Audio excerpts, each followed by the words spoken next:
Assalamualaikum warahmatullahi wabarakatuh. Selamat datang para pendengar setia sikap Sarana Informasi Kampus UIN Sultan Maulana Hasanuddin Banten. Seperti biasa, kita akan mendengarkan percakapan yang sangat menarik dan tentunya sangat luar biasa. Pada kali ini, kita memiliki tamu yang istimewa yang akan berbagi pengetahuan yang sangat luar biasa.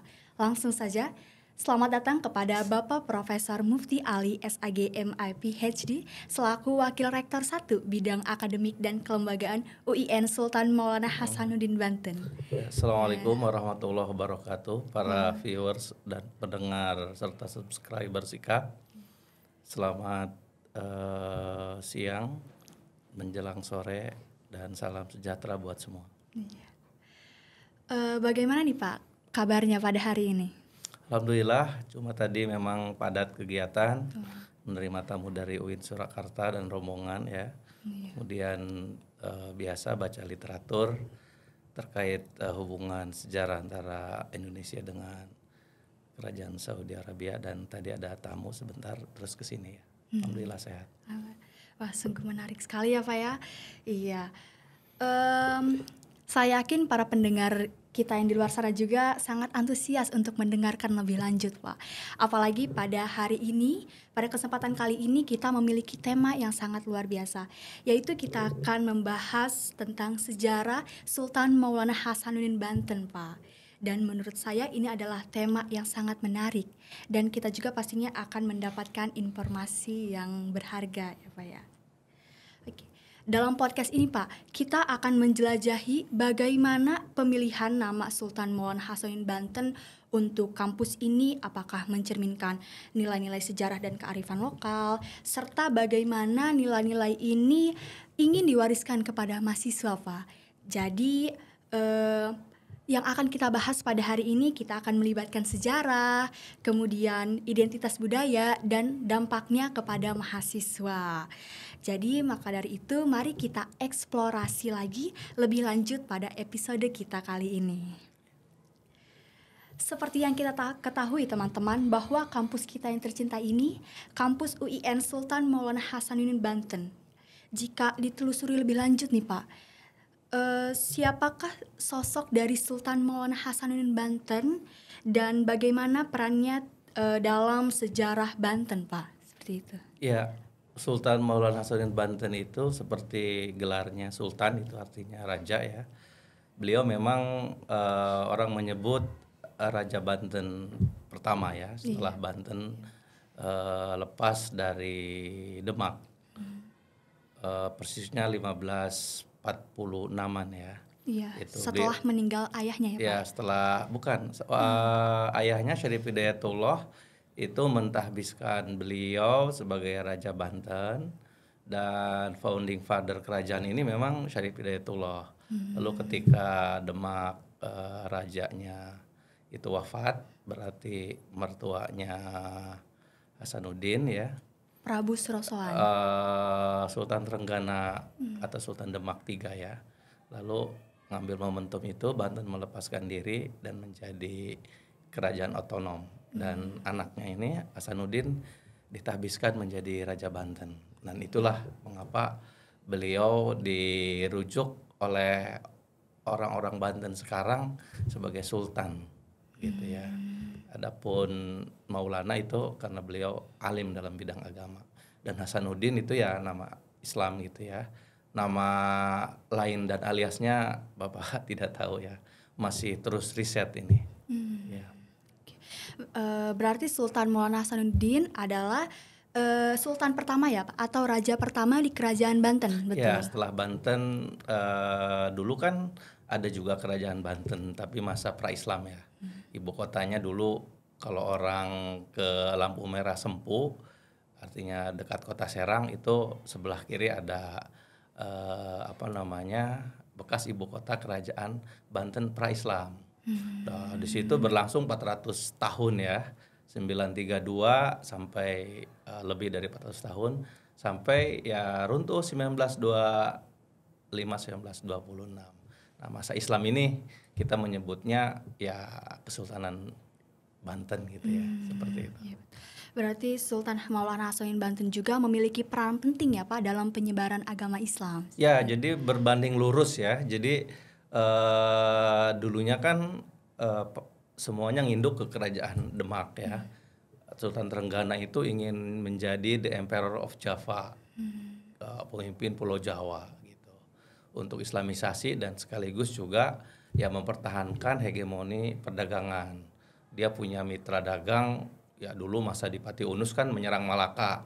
Malaka itu outlet pasarnya produk-produk dari kerajaan Demak, beras dan rempah-rempah. Dia kuasai rempah-rempah di daerah timur itu dengan jual beras ke sana, barternya dengan rempah-rempah. Lalu beras dan rempah-rempah dia jual ke mitranya, antara lain Malaka. Malaka itu imperium, hub, apapun yang dijual laku. Dan Demak itu pemasok utama banyak komoditas dagang di Malaka.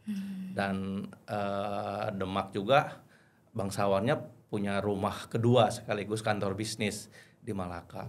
Memastikan bahwa Jawa ini sebagai sumber beras, rempah-rempah termasuk lada di tangan dia. Nah, ada sandungannya karena bagian barat Pulau Jawa ini masih dikuasai Pakuan Pajajaran. Dan Pakuan Pajajaran ini punya mitra dagang baru yang menguasai Malaka, Portugis. Makanya sudah sekali dua uang, sekali renang, dua pulau terlampaui. Islamisasi sekaligus menguasai sumber lada ya itu. Wah, sungguh luar biasa sekali ya Pak ya. Itu. Selanjutnya nih Pak, bagaimana proses pemerintahan Sultan Maulana Hasanuddin Banten termasuk kebijakannya selama masa pemerintahannya, dan apakah ada dampak terhadap masyarakat Banten Pak pada saat itu? Jelas. Jadi untuk struktur pemerintahannya ya Demak juga masih mengadopsi struktur pemerintahan masa Mataram pra-Islam ya. Artinya posisi-posisi birokrasi dan seterusnya. Hanya saja memang figur-figurnya mereka ya Muslim, dan karena kerajaan Demak termasuk Banten juga posisi memang kerajaan Islam yang mengandalkan perdagangan maritim, berorientasi pada penyebarluasan ajaran Islam, maka otomatis ya dia punya concern di situ. Dan struktur pemerintahannya ya tidak banyak berubah. Nanti perubahannya itu nanti di awal abad 17 setelah Sultan Banten yang kelima ya, Hasanuddin, Maulana Yusuf, Muhammad. Nah, di masa yang keempat Abdul Mafakhir, Mahmud Abdul Qadir. Nanti ada perubahan perombakan sedikit sistem pemerintahan yang mengadopsi ya banyak titulernya, gelar-gelarannya itu kayak masa dinasti Abbasiyah seperti itu ya. Wow, berarti Sultan Maulana Hasanuddin Banten ini secara keseluruhan memberikan kontribusi yang positif ya Pak bagi masyarakat Banten. Ya, dia founding fathers ya. Kalau founding father itu berarti dia meletakkan fondasi dan dasar-dasar ya bersama ayahnya. Ayahnya ini hebat ya, karena dia memang sebelum datang diundang ke Demak, dia lahir dari elit bisnis Pasai. Dan ketika diundang oleh calon kakak iparnya Sultan Demak III Trenggana, dia ini ya terlatih dalam perdagangan, khatam dalam urusan pengajaran agama, dan ngerti dengan geopolitik. Makanya dia menempati jabatan itu kalau sekarang Menko Polhukam, orang kedua setelah Sultan Demak. Dan ketika penaklukan dan ekspansi wilayah Demak ke timur untuk menaklukkan Panarukan, dia pemimpin tertinggi militer, Syarif Hidayatullah ini. Nah, ini orang yang banyak luput bahwa dia terlatih di hanya urusan agama, urusan pembacaan kitab, penyebarluasan ajaran Islam, tetapi dia terlatih dari dalam urusan geopolitik, perdagangan, ngerti seni memimpin. Nah, karenanya ketika beliau ingin mengislamkan Barat Jawa, saya nggak mau menyebut Jawa Barat karena itu konteks pemerintahan sekarang. Ya, kakak iparnya langsung mensuplai 1 batalion pasukan dan logistik penuh. Makanya hanya dalam waktu 17 bulan tapal kuda itu dari Batavia, dari Sunda Kelapa, kemudian Teluk Banten, Anyer, apa namanya, sampai ke Karangtaraje, sampai ke Pelabuhan Ratu, itu takluk semua wilayah pesisir. Itu. Dan butuh 50 tahun masa cucunya ya, Yusuf itu untuk melakukan istana Pakuan Pajajaran. Itu di 1570. Ini tentu nggak bisa kalau dia hanya terlatih dalam urusan agama. Dia ngerti sosiologi, dia pasti bisa berbahasa Sunda. Dia sangat mengerti petata petiti. Karena dia juga menaklukkan hati kerajaan Sunda ini butuh 10 tahun tinggal di kaki Gunung Pulosari. Nah, itulah mengapa peneliti dari Prancis berhasil membuat rute perjalanan Hasanuddin overland di atas darat, Caringin, Mandalawangi sampai ke Jasinga. Makanya ada tempat Gunung Munara di Rumpin itu, tempat menyepinya, kalau orang masa Nabi bilang tahanusnya itu Hasanuddin. Saking khusyuknya katanya itu sampai-sampai burung bersarang di atas turbannya, di atas tutup kepalanya. Saking dia bertapa itu. Dan itu kebiasaan raja-raja dulu. Kalau orang pengen jadi harismatik, dia mesti bertapa. Dengan itu dia bisa menaklukkan, oh berarti ini bukan orang sembarangan. Kok dia ngerti sosiologi masyarakat Hindu, Sunda. Dia juga kok seperti mampu melampaui kebiasaan-kebiasaan kita, bertapa dan seterusnya. Itulah mengapa ada mencairnya hati kaum Ajar. Lebih dari 500 kaum Ajar katanya itu di kaki Gunung Pulosari menyatakan Islam di depan Hasanuddin. Ini kan berarti sesuatu yang luar biasa sekali itu, ya, Pak. itu. Iya. Oke Pak, bisa dilanjut ya Pak ya. Kemudian bisakah Bapak menjelaskan peristiwa atau perubahan yang terjadi di Banten selama masa Kesultanan Maulana Hasanuddin Banten, baik dalam konteks politik, ekonomi maupun sosialnya Pak?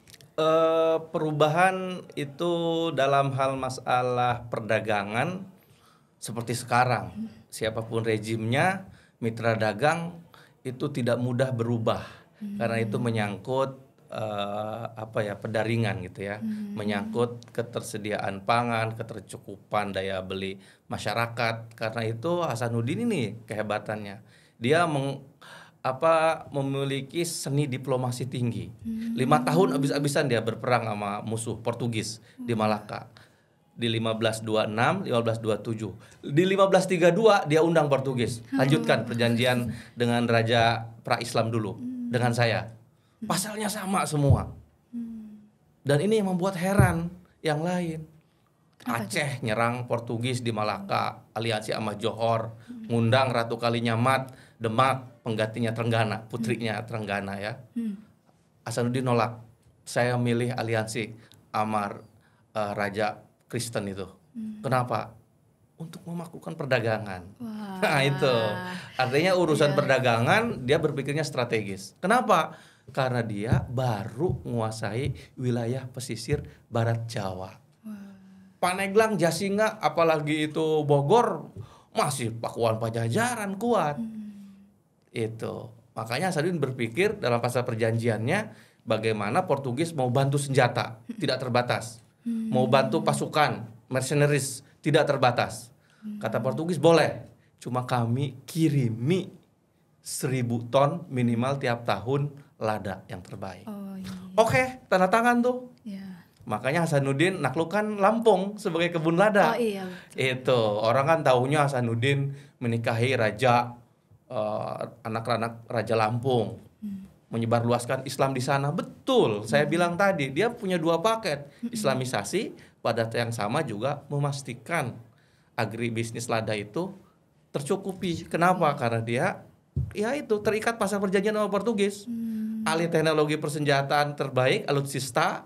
Tapi kata Portugis, tolong kami kirimi lada yang terbaik, konsisten. Dan itu berjalan nggak main-main sampai Hasanuddin wafat. Diteruskan kebijakan itu oleh anaknya, oleh cucunya, 70 tahun. Dan ini yang mengherankan raja-raja yang lain. Dan itulah mengapa butuh waktu hanya 10 tahun. Syarif Hidayatullah itu untuk bikin ibu kota baru. Dia pindahkan dari Sempu itu, tadinya kan menempati Sempu, bekas istana Raja Banten Girang. Makanya ini diabadikan ajakan ayahnya terhadap Hasanuddin, anaknya, ning Riki bangun istana, ning Riki bangun masjid, ning Riki bangun pelabuhan. Itu 3 poin itu inti dari kekuasaan, perdagangan, agama. Bukankah itu karakter? Iya. Nah itu. Berarti Sultan Maulana Hasanuddin Banten ini menjaga stabilitasnya ya Pak dalam negerinya gitu. Dia jaga betul, makanya salah satu bentuk stabilitas itu bagaimana memastikan perekonomian masyarakat stabil. Untuk bisa stabil karena ini negara maritim mengandalkan perdagangan, dia pastikan mitra dagangnya kembali. Artinya tidak kabur. Makanya militansi dia sebagai muslim sejati dia tekan. Portugis tinggal hanya 2 hari kok itu. Naik kapal layar itu sampai ke Malaka. Dia tekan rasa marah itu terhadap Portugis. Kalau saya musuhi Portugis terus menerus, perdagangan saya merosot. Mitra dagang saya hanya dengan Cina dan India.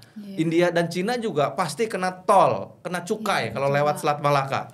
Karena semua selat dikuasai oleh Portugis. Wah, kalau gitu kita berpikir memutar aja. Oke, saya batalkan permusuhan dengan Portugis, undang Portugis. Dia kan 1526-27 itu perang sama Portugis di pantai Teluk Banten itu. Itu direkam 2 kapal Portugis tenggelam, pasukannya berceceran, mereka mau naruh patok untuk tindak lanjut perjanjian dengan Raja Banten Girang yang lama ya, Raja Samiam itu. Makanya ada daerah di Pontang itu, di ujung itu daerah Tengkura. Sebenarnya itu bukan Tengkura, Tengkuar. Tengkuar itu bahasa Portugis artinya benteng. Mau dia bikin benteng. Diserang oleh pasukannya Syarif Hidayatullah dan Hasanuddin. Mereka belingsatan. Perang habis-habisan, mereka mengaku kalah, lapor ke rajanya melalui wakil raja di Goa India, datang sampai ke sana, dikirim pasukan, 5 tahun vakum, ngirim utusan Syarif Hidayatullah ke Malaka. Ayo, berdagang dengan saya, dengan kami. Nah, pasal perjanjiannya persis sama dengan pasal perjanjian perdagangan antara Portugis dengan Raja Banten Girang. Itu. Kemudian inilah yang menyebabkan kenapa kok Malaka perlu dijaga. Ingat itu outlet. Pasar ladanya Banten. Itu ya, seperti itu. Sungguh luar biasa sekali ya Pak ya. Oke, selanjutnya pertanyaan yang ditunggu-tunggu penonton nih Pak. Oke. Bagaimana sih Pak ini pemilihan nama Sultan Maulana Hasanuddin Banten untuk kampus ini? Apakah mencerminkan nilai-nilai sejarah dan kearifan lokal yang ingin diwariskan kepada mahasiswanya atau seperti apa Pak? Ya, saya kira ini kearifan founding fathers dan para sesepuh pendiri UIN, IAIN setahun ini ya. Jadi tentu mereka ingin membesarkan lembaga ini perlu visi. Dan visi itu perlu referensi. Nah, referensi nilai moral itu pada Mau'izah Hasanah, ketauladanan tokoh besar Hasanuddin. Pernah dengar katanya juga ada nama diusulkan, misalnya Syekh Nawawi Al-Bantani, ulama internasional dari Banten abad 19, ulama yang mendunia karya-karyanya. Tapi karena Syekh Nawawi juga ya leluhurnya adalah ke Hasanuddin, ya pertimbangan anggota Senat itu mayoritas memilih Hasanuddin seperti itu ya. Seperti itu. Nah, jadi teman-teman ya, pemilihan dari nama Sultan Maulana Hasanuddin Banten ini untuk kampus menunjukkan komitmen untuk mewariskan nilai-nilai sejarah dan kearifan lokalnya. Oke, masih nyambung pertanyaan tadi ya Pak. Bagaimana apakah terdapat keterkaitan khusus Pak antara kontribusi Sultan Maulana Hasanuddin Banten dengan visi dan misi pendidikan yang di kampus ini yang diusung oleh kampus ini gitu Pak? Misalnya unggul. Untuk unggul itu kan berarti dia punya nilai competitiveness. Hasanuddin membawa Banten unggul. Di saat raja-raja yang lain kewalahan menghadapi superpower baru dan perdagangannya merosot, volume perdagangan Banten malah meningkat sehingga mampu membangun kawasan ibu kota baru di Banten lama, memindahkan kawasan ibu kota dengan membangun lengkap seperti IKN sekarang itu perlu logistik, perlu kompetensi, perlu tenaga-tenaga terampil, dan itu bisa dilakukan oleh Syarif Hidayatullah karena dia punya karakter unggul, kemudian mampu mengatasi berbagai kerumitan geopolitik dalam perdagangan, ekonomi, termasuk militer, dan keluar dari jebakan itu dan mampu membangun kawasan dan dikenang hingga kini. Yang kedua global. Saya bilang tadi, mitra dagang Banten itu yang tradisional berlangsung 750 tahun sebelum Kesultanan Banten berdiri, itu dengan China, dengan India, dengan negara-negara superpower yang lain, dan itu dilakukan, dipelihara oleh Hasanuddin. Kenapa? Tanpa perdagangan itu kan berorientasi pada globalisme, karena laut itu kan mare liberum, laut itu milik semua. Setelah 12 mil, kapal garis pantai 12 mil boleh melewati negara manapun karena itu mare liberum. Dan Hasanuddin berorientasi pada perdagangan internasional, makanya dia posisinya ya mitra dagangnya dari berbagai bangsa, dari berbagai suku, karena dia berpikir inklusif, dia berpikir sangat global gitu ya. Iya. Jadi teman-teman, pemilihan nama Sultan Maulana Hasanuddin Banten untuk kampus ini tuh mencerminkan sosok Sultan Maulana Hasanuddin Pak ya, dari semangat perjuangannya, kemudian kepemimpinannya dan ketahanannya dalam menghadapi penjajahan. Iya, dan juga jangan lupa di Sekretariat Negara Kesultanan Banten itu juru tulisnya itu sekretariatan bahasanya itu menulis dalam 5 bahasa. Wah. Jadi surat menyurat itu bahasa Jawa, bahasa Melayu, bahasa Arab, dan bahasa mitra dagangnya. Kalau dia Portugis, bahasa Portugis. Kalau dia Prancis, bahasa Prancis. Kalau dia Inggris, Inggris. Dan itu surat-surat itu sampai sekarang tersebar di banyak perpustakaan nasional di seluruh dunia. Yang terbanyak itu di British Library di Inggris, kedua di Prancis, ketiga di Belanda, yang terdekat di Arsip Nasional di Jakarta dan Perpustakaan Nasional. Dan contoh satu negara itu internasional dibuktikan dengan dokumen tentang negara itu ada di berbagai negara yang dulu pernah jadi mitranya. Nah itu ya, iya. Seperti itu. Oke, baik Pak. Nah, dalam proses pengambilan keputusan untuk menamai kampus ini, apakah adanya kajian mendalam Pak tentang terkait tokoh Sultan Maulana Hasanuddin Banten yang kecocokannya dengan relevansi dan tujuan pendidikan yang ingin dicapai oleh institusi ini? Ya, jadi penamaan itu kan keputusan tertinggi dari Senat. Dan tidak mungkin keputusan itu didasarkan hanya pada imajinasi. Pasti didasarkan pada satu naskah akademik tentang biografi, perjuangan, legacy, heritage, dan fondasi-fondasi yang dia tanamkan. Bapak saat Hasanuddin disematkan menjadi nama ini masih mahasiswa, jadi tidak tahu persis. Tetapi biasanya satu keputusan tertinggi didasarkan pada naskah akademik. Naskah akademik itu hasil riset, hasil kajian mendalam, dan tidak mungkin didasarkan hanya pada masanya hanya hitungan kancing misalnya, atau kita mana aja nih yang paling, tidak mungkin. Ada naskah akademiknya seperti itu.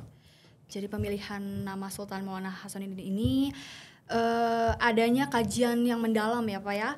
Kemudian pemilihan nama ini tidak sembarangan karena memiliki makna yang mendalam, dan diharapkan nama ini dapat memberikan inspirasi bagi mahasiswa untuk mencapai tujuan pendidikannya.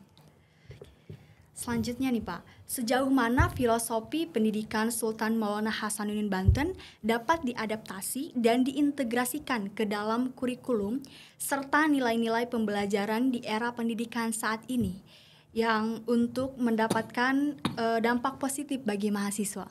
Ya, Bapak selalu di beberapa kesempatan itu bahwa Hasanuddin itu seorang yang patriotik. Tidak mungkin dia mampu membuat satu fondasi politik, ekonomi, kultural kalau dia tidak patriotik. Karena dia berhadapan dengan beberapa superpower dan negara-negara yang sudah sedemikian mapan. Kerajaan Pakuan Pajajaran hanya selangkah saja. Kalau kita berjalan di pantai, Baros itu sudah masih di wilayah kerajaan Pakuan Pajajaran. Apalagi Pandeglang, apalagi Lebak, apalagi Jasinga. Itu. Dia seorang patriotik. Nilai yang ditanamkan oleh Hasanuddin, Syarif Hidayatullah itu bela negara, patriotisme.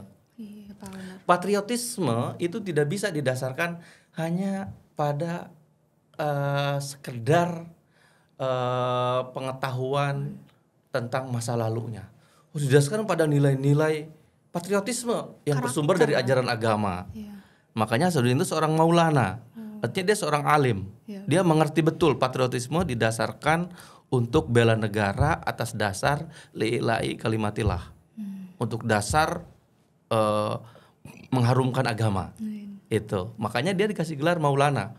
Sultan itu kekuasaan tertinggi dia, power politik, tetapi maulana berarti kompetensi knowledge dia. Dan itu mencerminkan bahwa karakter agama, identitas agama itu sesuatu yang harus dirujuk. Itu artinya kita Banten, kita Indonesia, kita juga punya karakter yang bersumber dari ajaran agama. Itu yang ditanamkan, bela negara, tetapi juga pada saat yang sama dia seorang yang sangat bela agama. Gitu. Dan yang ketiga, jangan lupa tadi Bapak bilang kemajuan Banten itu di bidang perdagangan karena nih Hasanuddin Syarif Hidayatullah seorang entrepreneur. Dia tidak menjual getah, artinya tidak menjual hasil hutan, artinya kulit hewan, buruan atau getah damar, tapi dia bikin agribisnis. Dia tanamin itu seluruh kaki gunung Pulau Sari dengan lada. Dan makanya ada Teluk Lada, karena dulu ada pelabuhan yang ngangkut hasil lada dari Pulau Sari itu. Tidak cukup untuk kebutuhan dan outlet pasar internasional, dia ekspansi wilayah ke Lampung. Makanya Lampung itu disebutnya Pulau Ladanya Kesultanan Banten. Karena dia seorang entrepreneur, berpikir betul hitungan-hitungan dagang itu. Itulah mengapa dia mampu mendatangkan ulama-ulama terbaik dari Gujarat, dari mana-mana. Dia beri honor yang tertinggi itu. Makanya ada Syekh Madani dari Madinah, dia bayar mahal itu. Dia bayar sebagai profesional, dia sambut, dia itu. Kenapa? Karena bisa itu. Dari perdagangan itu.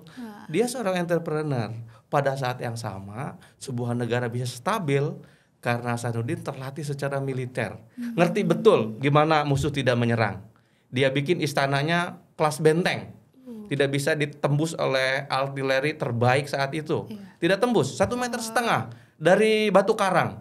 Dan dibikin pintu masuknya juga belok. Ketika meriam itu masuk, dia nggak menembak dalam istana, tapi ke tembok itu. Silakan dicek.